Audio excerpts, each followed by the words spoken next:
sifat ujub itu tidak baik. Kita baca dulu. Penulis membaca penulis Allah Ta'ala huwa alladhi akhrajal ladhina kafaru min ahli alkitabi min diyarihim li awwalil hashr ma zanantum an yakhruju wa zannu annahum mani'atuhum حصونهم من الله فأتاهم الله من حيث لم يحتبسوا وقذف في قلوبهم الرعب يخربون بيوتهم بأيديهم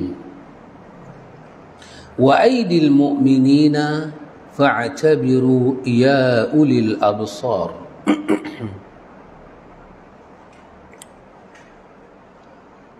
Kalau siapa ada handphone, ada Quran, cuba tengok surah apa ini, Al-Hasyr ayat 29 tu pada perkataan yukhribuka yukhrijuna ka, yukhribuna buyutahum atau yukhrijuna buyutahum.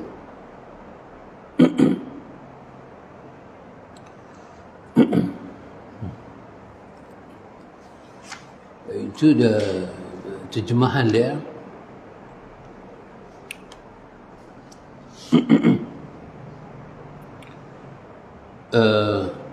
Dialah yang mengeluarkan orang-orang kafir dari ahlul kitab. Dialah yang mengeluarkan orang-orang kafir di antara ahlul kitab dari kampung halamannya pada saat pengusiran yang pertama. Kamu tidak menyangka bahawa mereka akan keluar, dan mereka pun yakin benteng-benteng mereka akan dapat mempertahankan mereka dari siksaan Allah. Maka Allah mendatangkan siksaan kepada mereka dari arah yang tidak mereka sangka-sangka. Allah menanamkan rasa takut ke dalam hati mereka sehingga memusnahkan rumah-rumah mereka. Ya, betul. Yukhribuna. Yang kedua, surah Hasyr 29.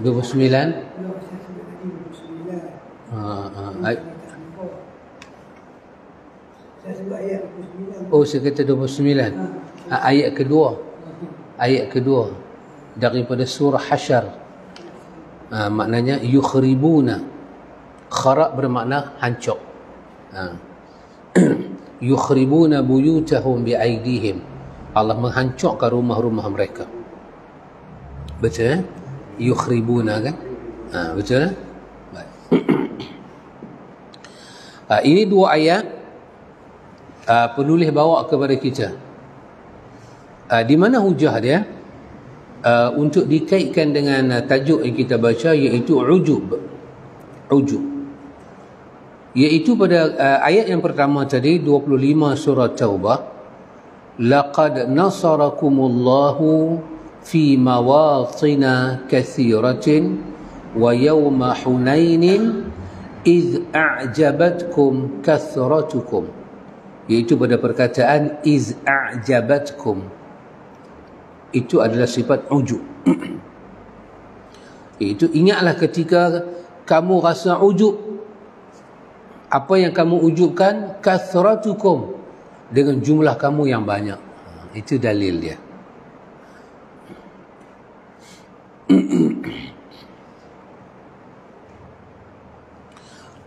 Ayat yang kedua daripada surah Al-Hasyr.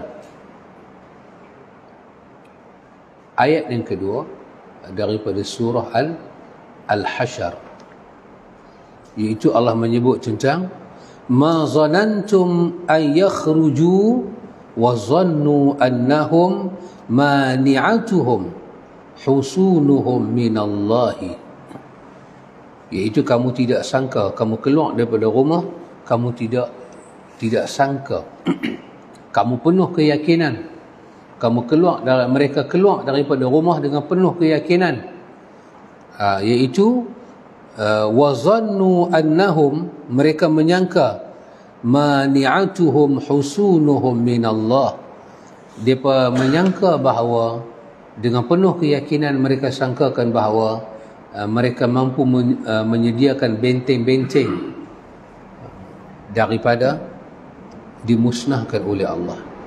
Maka akhirnya mereka dimusnahkan oleh Allah. Kedua ayat ini dia menyentuh apa dia? Dia menyentuh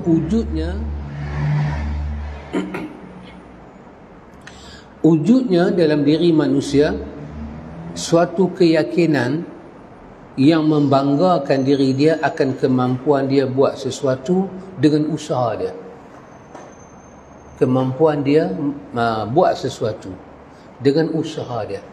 Kedua-dua ayat ni Allah Ta'ala menggunakan perkataan ketika itu mereka seketika mereka terlupa akan pertolongan Allah. Maka Allah menyatakan ingatan mereka itu falam tughni ankum syai'a, sedikit pun ingatan lagu itu tidak berguna. Yang akhirnya kata Allah fa'atahumullahu min haitsu lam yahtabisu, akhirnya Allah mendatangkan kepada mereka suatu hukuman, suatu sesaan daripada arahnya mereka tidak sangka, maka mereka rosak. Baik, dari sini kita boleh buat kesimpulan apakah yang dimaksudkan dengan perkataan ujub berdasarkan dua ayat ni. Dan mungkin kita akan jumpa lagi ayat-ayat di selepas daripada ni. Kita ambil dua ayat ni dulu. Bila kita sebut ujub, terjemahan dia penulis kata merasa bangga. Merasa bangga. Dan itulah yang Allah Ta'ala sedang bercerita dengan kita. Yang dimaksudkan dengan rasa bangga ni apa dia? Kita boleh berbangga atas kejayaan kita, keberhasilan kita, tapi di sini Allah Ta'ala mencela perasaan bangga itu, perasaan yang wazannu annahum, begitu tinggi rasa mereka, mereka semua tu begitu tinggi rasa bahawa mereka dapat selamat daripada siksaan Allah. Keyakinan yang tinggi itu adalah ujub. Baik, terjemah dia kata rasa bangga. Kita nak pakai berdasarkan dua ayat ni, ujub adalah suatu perasaan yang wujud dalam hati seseorang itu, merasakan kemampuan dia untuk buat sesuatu. Ketika dia rasa dia mampu buat sesuatu, macam Allah kata dalam perang Hunain ni, iz a'jabatkum kathratukum, jumlah kamu yang banyak, usaha kamu yang cukup, maka kamu mula rasa ujub, rasa kamu mampu menghasilkan perkara itu. Bila perasaan itu wujud, ketika itu secara tidak perasan, apa yang terkeluar? Yang terkeluarnya ialah bahawa perasaan merasakan Tuhan akan tolong kita. Itu terkeluar. Apabila satu-satu orang dia merasakan saya mampu buat ibadat, dengan tulang pak kerat ni lah saya buat ibadat, dan dia terlupa nak melintahkan dalam diri kita, kalau bukan dengan rahmat Tuhan bagi tulang pak kerat, aku tak mungkin buat ibadat. Dia terlupa ingat bantuan Tuhan itu. Ketika itu dia dikatakan ujub. Dan ini satu perasaan yang sangat tidak disukai. Dahsyat, nah?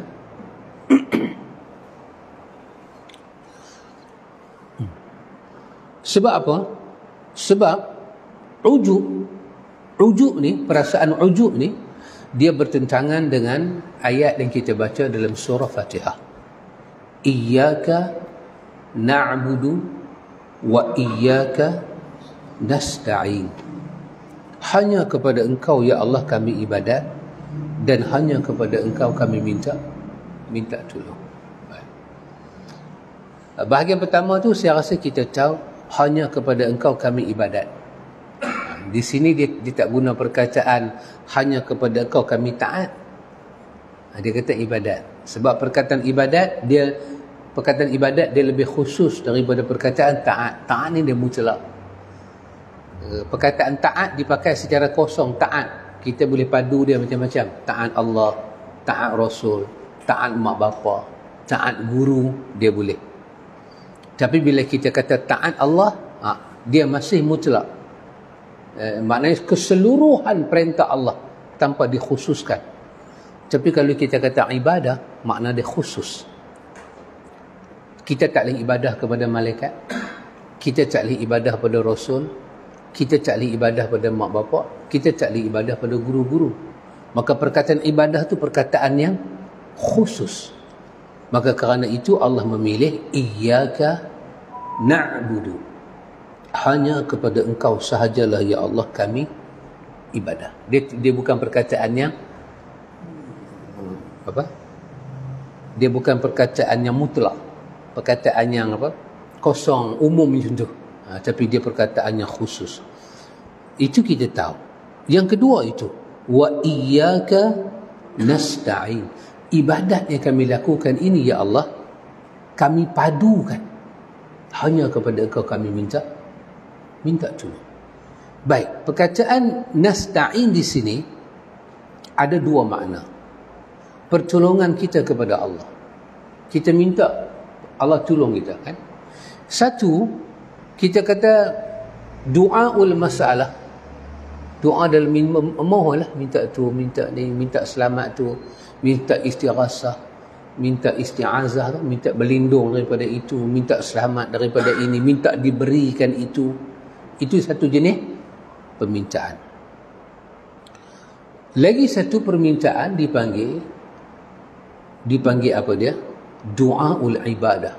Doa dalam bentuk ibadah. Permohonan kita dalam bentuk ibadah. Ini kepada Allah.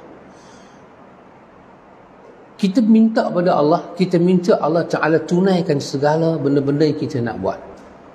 Dan kita minta juga kepada Allah, apa dia?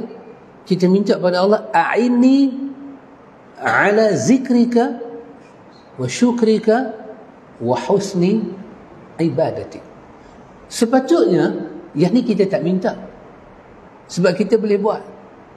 Ya Allah, tolonglah saya untuk ingat pada engkau, syukur pada engkau, dan buat ibadat yang baik. Sepatutnya yang ni tak minta, yang ni buat terus.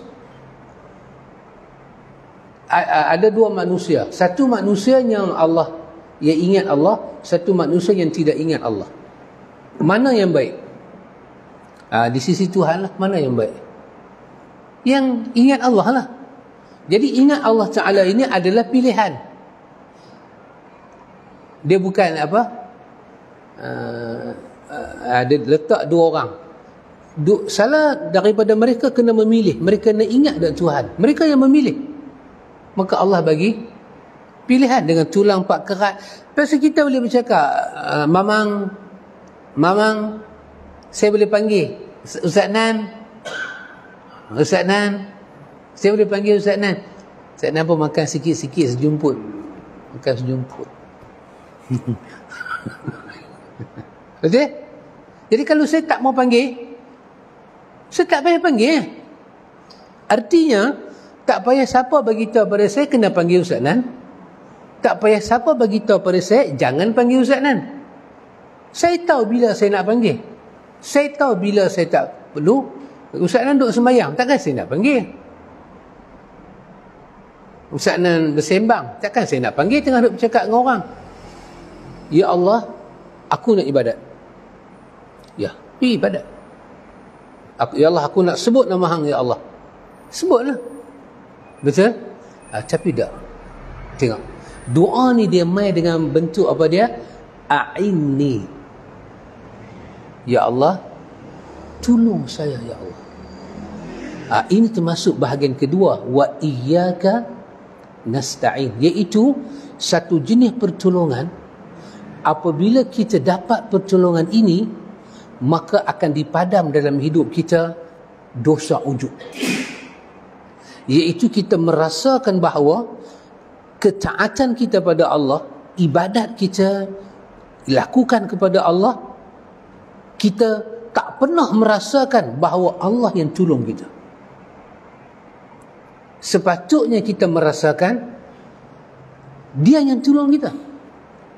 Kerana Dia tolong kita lah, taufik Dia lah, kita boleh sembahyang.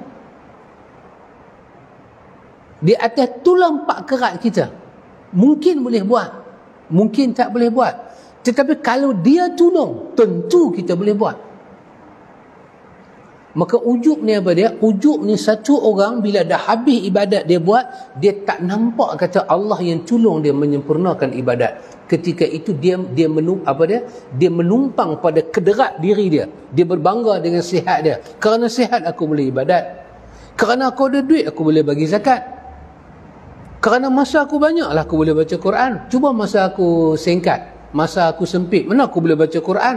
Dia tidak nampak ruang pertolongan Tuhan. Ketika itu dia dikatakan berada pada daerah ujub. Takabur lain. Takabur kita bangga kita yang apa? Ujub tak? Ujub satu orang merasakan kemampuan itu milik dia, tenaga itu milik dia, dan kalau Tuhan tak masuk campur pun dia tetap boleh buat ibadat. Itulah yang dimaksudkan dengan perasaan ujub. Kita selalu kena merasakan habis kita buat ibadat, kita kata ya Allah, kita ingat dalam diri kita, ya Allah, dengan pertolongan hang kepada akulah, rahmat hang lah ya Allah, sempurna ibadat aku nak buat. Kalau hang tak masuk campur ya Allah, tak mungkin aku boleh buat ibadat. Bila kita ada perasaan lagu tu, bermakna ujub tidak ada dalam diri kita. Maka kena merasakan rahmat Tuhan, pertolongan Tuhan kita dapat. Maka iyyaka na'budu wa iyyaka nasta'in. Kita kata pada Allah kita buat ibadat dan kepada Allah kita minta tolong. Kita terlupa untuk minta tolong, wah ya Allah, tolonglah aku untuk buat ibadat. Bagilah aku nampak selama-lamanya ya Allah, ibadat yang aku buat ni kerana rahmat hang pada akulah ya Allah. Kerana itu kita kata bahagian qismul mazmum ni, bahagian yang tercela ni, satu orang tu timbul rasa seronok dalam diri dia, dia boleh buat ibadat. Alhamdulillah, lega aku buat ibadat. Masa dia lintasan tu ada dalam diri dia, lintasan itu tidak membawa dia melihat rahmat Tuhan. Maka kegembiraan itu kegembiraan yang salah. Gembira buat ibadat, tetapi bila dia tak nampak Tuhan yang bagi dia buat ibadat, Tuhan yang tolong dia boleh buat ibadat, ketika itu perasaan itu tidak mendatangkan pahala, bahkan dia masuk di dalam mazmum, perasaan yang tak bagus. Sebab telah wujud dalam perasaan kita satu lahzah, satu saat kita meninggalkan Tuhan. Dan ini benar-benar bertentangan dengan ayat yang Allah Ta'ala sebut, wa ma khalaqtul jinna wal insa illa liya'budun. Aku yang cipta hang, aku yang buat ibadat untuk hang buat, dan aku yang menentukan tujuan hang hidup untuk ibadat, dan aku yang akan bagi keizinan untuk hang buat ibadat. Dan ada ibadat hang boleh buat, ada ibadat hang tak boleh buat, dan ibadat start dengan tak boleh buat. Maka itu menunjukkan bahawa pertolongan Tuhan lah kita boleh buat ibadat. Sekurang-kurangnya kita nampak apa dia? Ibadat tu sendiri kalau Tuhan tak sedia pada kita, macam mana kita nak buat? Semayang. Kalau Tuhan tak buat semayang, macam mana kita nak semayang? Adalah tulang pak kerat, adalah tenaga macam mana pun, tapi ibadat tu tak ada, apa guna tulang tenaga hang? Bila ada tulang, ada tenaga, ada tulang pak kerat kita, ada pula ibadat. Lepas tu ada pula Nabi mengajak kita buat ibadat. Lepas tu ada pula kita memohon pada Allah, ya Allah, kepada hang ku buat ibadat, hang tolonglah aku ya Allah untuk buat ibadat. Maka sempurnalah ibadat kita zahir dan batin, maka hilanglah hati kita daripada ujub. Abeli boleh nampak tak hasil saya nak terang ni apa maksud ujub? Sebab lepas ni Abeli nak kena terang kat Sarah ni, Sarah nak membesar. Kak Sarah ni, sahabat Kak Sarah ni. Abali nak kena cerita dekat Sarah. Sarah grand ba belajar ujub, Ming dia this is. Sarah cakap orang putih. Ujub dia rasa dia macam apa yang dia buat tu, kira dia kuda kat sendiri, kira tanpa pertolongan Allah. Ya. Dia tak rasa. Ya. Rasa tu tercabut. Kudrat dan sendiri. Ya. Dia tak sebut dengan mulut. Cuma rasa tu tercabut. Dia buat aku buat, kamu buat. Itu ujub. Itu adalah ujub. Perasaan dalaman. Dan untuk itu memang ramai orang terjebak dengan ujub. Lepas itu Allah kata dalam ayat tadi, iz a'jabatkum, ketika kamu rasa ketenteraan kamu, tenaga kamu, riang kamu boleh mengalahkan mereka. Mana Tuhan? Mana pertolongan Tuhan masa itu? Allah tengok, Allah kata falam tughni ankum syai'a. Perasaan itu sangat sia-sia. Jadi kalau perasaan itu ada dalam ibadat tadi, ibadat jadi sia-sia. Tuhan tak terima. Kenapa? Kerana pertolongan Allah Ta'ala kepada kita ini, dia adalah satu rahmat. Satu rahmat. Kesian belah. Macam mana kita tak boleh seketika dalam hidup kita ni, kita tercabut rasa bahawa aku buat sendiri. Tak boleh. Sebab 24 jam kita ditolong oleh Allah. Urat badan kita, darah kita, semangat kita, kemampuan kita, semuanya Tuhan tolong. Lagi satu, Tuhan tolong dalam bentuk apa memang? Dalam bentuk fadilah ibadat kita buat. Dahsyat. Satu ibadat dengan tenaga kita buat, dengan fadilat kita nak dapat apabila sempurna ibadat tu, sangat jauh beza. Boleh saya bagi satu contoh Abali? Boleh cikgu? Cikgu Gani Boleh? Saya bagi contoh. Satu contoh. Macam mana kata, kalau perasaan ujub ini wujud dalam apa-apa ibadat kita buat, sangat tidak berbaloi, sangat tak patut. Kenapa? Kerana Allah yang tolong kita. Dan kalau kita nak tuntut kepada Tuhan, riang aku dah pakai, aku dah ambil masa aku dah pakai ilmu aku untuk belajar ni semua, dan sekarang aku buat ibadat dan aku nak tuntut tu semua, hampir kita tak boleh tuntut apa-apa. Kenapa? Mari kita buat satu boleh balik ni kita tengok sikit contoh yang paling mudah yang kita boleh nampak. Katalah kita pergi haji. Kita cuba ambil pakej yang paling mahal.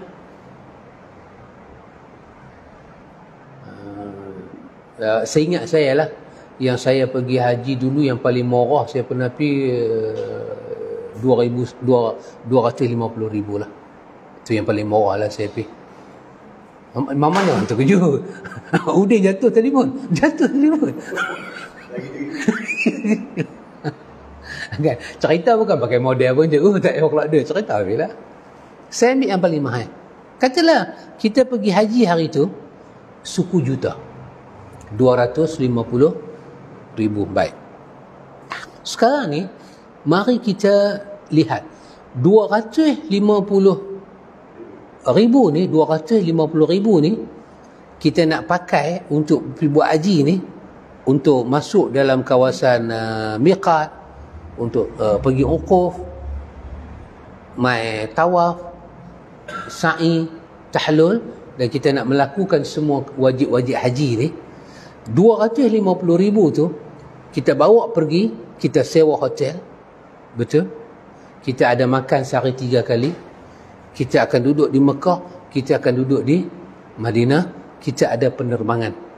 250,000 kita buat keluar tu, berapa lama boleh bertahan di Mekah? 250,000 musim haji.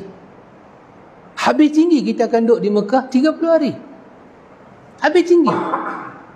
Tu kita pakai maum tu. Yang itulah makan kita, itulah hotel kita. Cukup tarikh dah 30 hari, hotel akan suruh kita keluar. Kita terpaksa pergi cari hotel di Madinah. Berapa lama kita duduk di Madinah? Katalah kita duduk sana 20 hari. Ataupun katalah 30 hari. 2 bulan lah. 2 bulan. Cukup masa 2 bulan tu, habis valid kepada 250,000. ribu kita kena keluar. Kita nak kena pergi cari hotel lain, duitnya kita kena tambah, bukanlah daripada jumlah 250,000, kita kena tambah duit lain. Itulah nilai 250,000 untuk pergi buat haji. Dia dah bayar kapal terbang kita, 250,000 tu dah bayar makan minum kita, 250,000 tu dah bayar hotel kita, penginapan kita. 250,000 hanya boleh bertahan 60 hari di Mekah. Nah, 30 hari Mekah, 30 hari di Madinah. 250,000 tu dah pakai habis dah untuk ni. Tetapi Allah Jalla wa'ala, bila kita berkelak sejumlah banyak tu, dia kata sepatah pada kita. Dia kata kalau hajinya hang buat ni, masuk dalam kategori mabrur, Allah kata tidak ada balasan melainkan syurga. Dengan 250,000 kita pakai untuk 60 hari. Habis dah 250,000 punya valid. Habis dah. Allah kata, kalau hajinya hang buat ni, aku terima, aku bagi syurga. Syurga yang dia bagi tu, adakah kita akan duduk dalam syurga 60 hari? Adakah kita akan duduk dalam syurga 2 bulan? Adakah kita makan pagi, tengah hari, petang saja? Syurga yang kita nak masuk tu, dengan 250,000, cuba pergi beli apa kita dapat dalam syurga? Kita hanya dapat 60 hari saja untuk pakai valid dia. Tapi Allah kata, kalau aku terima umrah hang, aku terima haji hang, aku bagi syurga. Laisa lahul jazaa illal jannah. Jadi bila kita padu antara Tuhan nak bagi balik pada kita, yang kita pakai kederat kita, modal tenaga untuk buat ibadat, mari kita tengok yang Tuhan bagi tu, dia bagi sesuai dengan usaha ke ataupun dia bagi lebih. Dia bagi lebih. Yang dia bagi lebih itu apa dia? Itulah rahmat dia kepada kita. Dia tolong kita. Dia tolong kita. Saya pergi haji, saya duduk sana 50 hari. 50 hari. Buat haji 5 hari aja. Saya semayang Masjidil Haram, saya semayang Masjid Nabawi. Semua tu kumpul-kumpul, saya nak masuk syurga. Berapa kita bayar? Kita bayar 14,000, kita bayar 15,000. Jumlah tu dengan hari itu kita pergi ke tempat yang apa itu, yang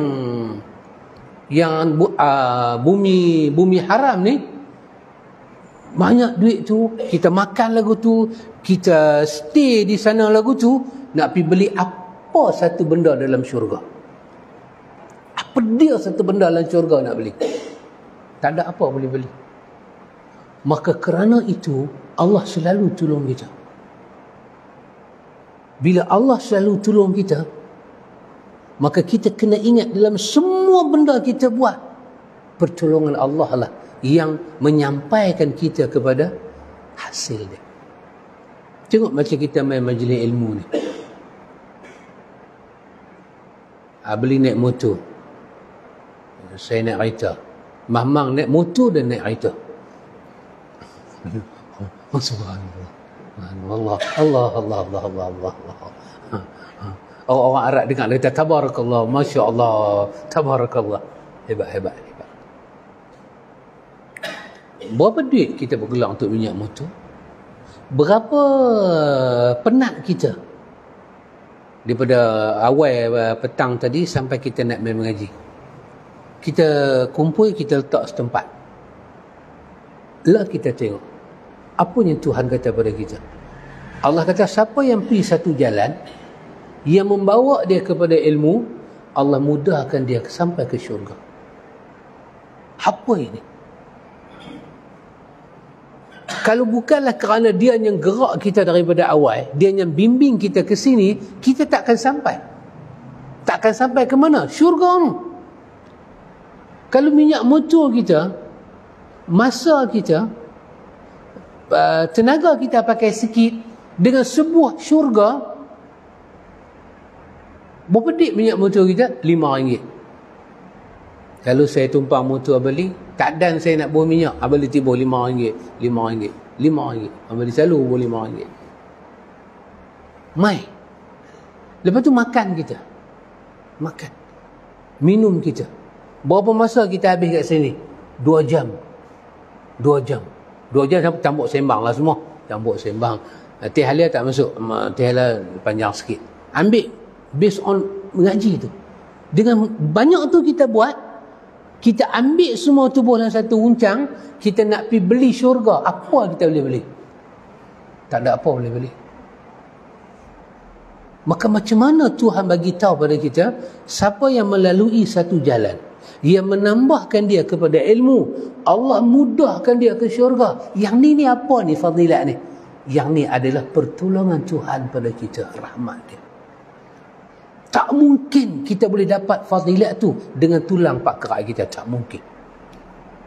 Maka Tuhan telah masuk campur dalam urusan ini. Tuhan tolong kita. Dengan Tuhan tolong kita. Untuk mendapatkan syurga, sacrifice kita tak cukup. Maka Allah kata, am hasibtum an tadkhulul jannah. Adakah kamu kira kamu layak masuk syurga? Subhanallah. Kalau bukan dengan rahmat Tuhan. Ya Allah. Dengan rahmat ilahi. Maka ujub ni apa dia? Ujub ni ialah apabila tertutup pandangan hati kita, bantuan Tuhan pada kita, kita dapat semua ni. Itu adalah ujub. Kita mula bersaing dengan kita punya tenaga. Kasab. Kita punya kasab. Kita punya usaha. Kita punya qudrah. Qudrah fil jasad. Qudratul jasad. Kita rasa kederat pada kita punya fizikal kita. Ada kederat. Kita rasa qudratul aql. Kemampuan akal kita fikir. Dengan kita seketika tiba-tiba menjadi satu musibah secara kerohanian, tiba-tiba seketika akal kita hilang. Kata Allah yang telah masuk campur tolong sampai kita boleh menyempurnakan semua benda. Pasal itu dalam qismul yang mahmud, dalam bahagian yang mahmud, bahagian terpuji apa dia? Apabila kita melakukan ibadat, kita rasa seronok. Kenapa? Kerana kita berada di dalam pertolongan Tuhan. Kita rasa seronok, ya Allah. Kerana Hang tolong aku boleh taat pada Hang, ya Allah. Abali, orang susah mana yang tak seronok apabila dia ditolong? Kan satu kategori manusia, dia kata aku tak perlu pertolongan, maka dia tak mahu siapa tolong dia. Satu kategori manusia, dia ditolong tapi dia menafikan pertolongan. Orang tolong dia ramai tapi dia tak apa bilang tolong aku. Dia tak nampak pun orang tolong dia. Betul? Dan satu lagi kategori manusia, dia sentiasa memerlukan pertolongan dan orang tolong dia. Ketika orang tolong dia, dia berterima kasih atas pertolongan orang tu. Maka apakah hubungan dia dengan orang tu? Orang daripada awal kata aku tak perlu pertolongan, aku jatuh ke, aku tak tih ke, aku mengesot ke, jangan apa? Jangan tolong aku. Dia nak pergi sendiri. Dan lagi satu orang tadi ni apa dia? Orang sentiasa tolong dia tapi dia tak pernah mengaku. Aku up sendiri. Betul? Aku yang buat sendiri. Apa yang tolong pula? Dan lagi satu manusia sentiasa mengharapkan pertolongan dan melihat orang tolong dia dan mengakui dia ditolong. Dalam tiga-tiga ni memang agak-agak mana yang kita paling suka? Kita suka yang ketiga. Ya, betul. Apabila kita habis buat ibadat, kita mengaku Allah tolong kita. Dan kita sentiasa mengharap Allah tolong kita. Dan kita bersyukur dengan pertolongan Allah. Yang inilah qismul madhmum, bahagian yang dipuji. Apabila kita afrah bin ibadah, kita seronok dengan ketaatan kita kepada Allah. Kenapa? Kerana bila aku buat ibadat, aku nampak Tuhan tolong aku. Dan ibadat yang aku buat ni sebagai tanda kata Tuhan bagi kat aku, dia sayang kat aku. Maka ini bahagian seronok yang diberi pahala. Adapun bahagian qismul mazmum, seronok yang tak diberi pahala berdosa, bila dia merasakan dia yang buat ibadat. Penat tahu aku kunci jam, penat. Aku yang kunci jam. Dia tak nampak Allah tolong dia. Allah yang tolong dia. Tolong dalam bentuk tenaga, tolong dalam bentuk nak bagi fadilah di atas ibadat yang dia buat. Inilah yang dimaksudkan dengan ujub. Inilah yang dimaksudkan dengan ujub. Jadi kerana itu Allah Ta'ala menggunakan perkataan, mereka merasakan apa dia? Mereka merasakan tak ada ruang Tuhan boleh usik dia. Tapi ada ruang Tuhan usik mereka. Mereka merasakan semua ruang yang ada itu adalah usaha mereka. Tiba-tiba Allah Ta'ala kata, وَضَاقَتْ عَلَيْهِمُ الْأَرْضُ بِمَا رَحُبَتْ. Tiba-tiba Allah kata bumi yang luas menjadi sempit pada kamu. Bila Allah betul-betul menunjuk dia tak mau tolong kamu. Subhanallah. Kemudian penulis kata, Allah membantah orang kafir dalam kekaguman mereka terhadap benteng-benteng dan kekuatan mereka. Yang ni, ayat ni berkenaan dengan orang kafir. Semoga kita orang Islam tak masuklah. Allah Ta'ala berfirman, Alladzina dhalla sa'yuhum fil hayati dunya wa hum yahsabuna annahum yuhsinuna sun'a. Allahu Akbar. Ini dia. Allah Ta'ala katakan, iaitu orang-orang yang sia-sia perbuatannya dalam kehidupan dunia, sedangkan mereka mengira telah berbuat sebaik-baiknya. Oh, dahsyat. Ini daripada surah Al-Kahfi ayat 104. Allah cerita tentang orang-orang yang dalam dunia ni Allah namakan mereka ini orang yang sesat. Dhalla sa'yuhum. Sa'yuhum, Allah kata sesat segala usaha mereka, perbuatan mereka dalam dunia lagi. Tapi depa ni kata Allah, wahum yahsabuna, tapi depa duk fikir, depa duk kira kata annahum yuhsinuna sun'a, depa dah buat baik. Banyaklah benda baik depa buat, tapi Allah Ta'ala kata tak ada. Fikiran itu fikiran yang meleset, fikiran yang sesat, fikiran yang tak betul. Yang betulnya apa yang mereka buat Tuhan tak terima. Kenapa ikhwan? Penulis seolah-olah membawa ayat ini untuk menyokong kerana dalam hati mereka itu ada ujub. Ujub. Kita ni ikhwan, bila kita buat ibadat, kita akan ingat syarat yang sangat apa itu? Syarat yang sangat mulia, yang agung, yang tinggi, iaitu kita buat ibadat, kita buat nawaitu kita semata-mata kerana Allah.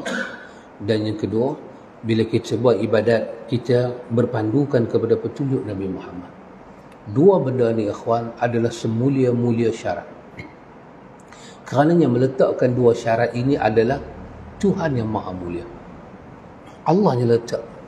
Terutama kata Imam Ibn Kathir, Allah letak pada ayat 110 surah Al-Kahfi. Allah ulang sebut Baqarah 112 dan beberapa tempat yang lain. Allah sendiri letak syarat ni. Ini adalah syarat yang paling mulia, sangat mulia. Ikhlas dan ikut Rasulullah. Tiba-tiba Allah Ta'ala kata ada orang allazina dhalla sa'yuhum fil hayati dunya. Tapi yang ayat ni menariknya, bila Allah nak start benda ni, dia tak main pada allazina dhalla sa'yuhum fil hayati dunya. Allah kata a'unabbi'ukum bi akhsarina a'mala. Baru datang allazina dhalla sa'yuhum fil hayati dunya. Mau tak aku cerita kepada kamu orang yang mereka itu beramal tapi mereka rugi? Mana aku nak cerita orang yang beramal tapi mereka rugi? Baru Allah kata benda ni. A'unabbi'ukum bi akhsarina a'mala. Orang yang beramal tapi dialah orang yang paling rugi. iaitu orang-orang yang sesat segala usahanya sejak dunia lagi, tak jumpa akhirat. Belum pergi akhirat lagi, dunia dah diberi hukuman. Imam kita, imam besar kita, Imam Syatibi, dalam Al-I'tisam, dia kata Allah menggunakan perkataan allazina dhalla. Allazina dhalla. Imam Syatibi kata sirah ayat ni sama dengan Nabi sebut kullu bid'atin dhalalah. Sama. Kenapa Tuhan kata dhalla? Amalan mereka ini adalah amalan yang bid'ah. Ya. Maka Nabi ulang sebut lagi, siapa yang mencipta satu amalan bukan daripada aku, ataupun dia bukan pencipta, dia pengamal. Siapa yang beramal dengan satu amalan bukan daripada aku, apa Nabi kata? Raddun, ditolak, ditolak dan ditolak. Perkataan raddun tu bukan di akhirat, di dunia lagi. Maka Syatibi kata kerana itu daripada awal lagi Tuhan kata alladzina dhalla sa'yuhum fil hayati dunya, dunia lagi. Dunia lagi. Allah tolak. Dia tak ikut cara Nabi. Bila satu orang tu buat saja ibadat dengan tak mau ikut ke Nabi, mungkin kerana kejahilan dia ke, ataupun dia tu iqtida al-jahilin, dia tu pergi tiru satu orang jahil, dia pergi ikut orang jahil, ataupun dia tu jahil, ataupun dia ni satu orang yang dha'ful aqli, lemah akal dia nak faham, maka dia pun buat satu amalan dengan tak menjadikan Nabi sebagai contoh. Apabila satu orang masuk sahaja dalam kategori beramal ibadat pada Allah tapi tak ikut cara Nabi, ketika itu dia telah masuk dalam daerah dhalla. Kerana Nabi kata kullu bid'atin dhalalah. Dengan makna kata tak sampai pada Tuhan. Kerana itu besarnya Rasulullah ni sampai tahap itulah dia dijadikan uswatun hasanah. Besar dia cakap itu. Siapa yang tak ikut Nabi, tak teringat nak contoh Nabi, jiwa dia dalam dhalla. Ya. Benih yang tak boleh dibiarkan wujud dalam dunia. Siapa kata? Imam Barbahari. Kita mengaji Syarhul Sunnah. Apa dia kata? Sekecil-kecil mana bid'ah jangan dibenarkan wujud dalam dunia. Kerana akhirnya bila hampir dia start dengan kecil, dia pasti akan jadi besar. Dia akan bagi rosak sunnah. Sekecil mana kata Imam Barbahari, jangan benarkan dia. Kerana Quran telah menamakan dia dengan nama dhalla, sesat. Tak sampai pada Allah. Macam mana ibadat kita bertekun, sebanyak mana ibadat kita bertekun, kalau ibadat yang kita tekun itu ikhwan, bukan kita itibak kepada Nabi, maka Tuhan tidak akan, sekali-kali Tuhan tidak akan terima. Kenapa? Kerana Imam Ibn Qayyim kata dalam buku dia A'lamul Muwaqqi'in, dia kata al-amru amrain la thalithuhuma. Urusan cuma ada dua, tidak ada yang tiga. Dua saja urusan, bukan tiga. Pertama, ikut al-huda, petunjuk. Yang kedua, ikut al-hawa, hawa nafsu. Tak ada yang ketiga. Pilih nak ikut yang mana. Imam mengikut petunjuk, kau di atas petunjuk. Imam mengikut hawa nafsu, kau di atas kesesatan. Maka siapakah yang lebih sesat daripada orang yang meninggalkan petunjuk dan mengikut kesesatan? Kata Abdullah bin Mas'ud, kamu tahu tak petunjuk Allah tu apa dia? Muhammad tu petunjuk Allah. Muhammad tu adalah petunjuk Allah. Nabi telah meninggalkan kita di atas jalan petunjuk. Dan Nabi sendiri sebut sebaik-baik petunjuk Muhammad. Muhammad itu adalah petunjuk. Dengan meninggalkan Muhammad sebagai suri teladan dalam ibadat, kita telah meninggalkan petunjuk. Di mana? Kalau kita tinggalkan petunjuk, maka kita telah berpindah pada urusan yang kedua, kesesatan. Kerana kita telah mengikut al-hawa, nafsu kita sendiri. Nah ikhwan, pada bahagian ini, kenapa ibadat satu orang itu menjadi ibadat yang sia-sia? Kerana pada bahagian yang kedua, seperti kata Imam Al-Ghazali, ibadat yang dia buat itu dia bawa dengan hati khabaisul qalbi, hati yang penuh dengan kekotoran. Di mana kotor dia? Ujub, kotor. Kenapa? Hilang dalam fikiran dia bantuan Tuhan dalam ibadat. Bermakna dia telah memisahkan iyyaka na'budu dengan wa iyyaka nasta'in. Dia adalah orang yang istimewa, boleh melakukan ibadat tanpa pertolongan Tuhan. Sangat gharib, sangat janggal. Sedangkan Nabi ajak kepada kita, Allahumma a'inni ala zikrika wa syukrika wa husni ibadatik. Nabi ajak kita merayu Tuhan. Tuhan, tolong aku Tuhan. Bagilah aku ada kekuatan. Hang tolong aku ya Allah. Aku nak sebut nama Hang. Aku nak syukur pada Hang. Tolong aku ya Allah. Aku nak beribadat kepada Hang. Tiba-tiba bila selesai kita buat ibadat, kita tak nampak pertolongan Tuhan pada kita. Kita hanya nampak kederat kita, ilmu kita, kemampuan kita. Ketika itu ujub telah masuk dalam diri. Kita merasakan kita serba boleh tanpa pertolongan ilahi. Maka kita telah termasuk dalam selekoh ayat Al-Kahfi 104. Subhanallah ikhwan. Ini mesti dihati-hatikan. Kemudian kata penulis, ini juga kembali kepada sikap kagum terhadap perbuatan. Ya, setiap orang tidak akan kagum dengan perbuatannya. Saya fikir yang ni kita sambung lagi sekali ya. Ini kita sambung. Iaitu sabda Nabi SAW, salasun munjiyatun wa salasun muhlikatun. Nabi nak sebut ada 3 perkara yang sifat dia munjiat, dia menyelamatkan kita, dan ada 3 pula keadaan dikatakan sebagai muhlikat, pembinasa kita. Nah, apakah yang Nabi nak sebut? Nanti kita akan tengok riwayat ini. Riwayat ini adalah riwayatnya yang hasan dalam riwayat Al-Bazzar. Kita akan tengok. Wallahu ta'ala a'lam. Ada soalan kah berkenaan dengan tajuk ini?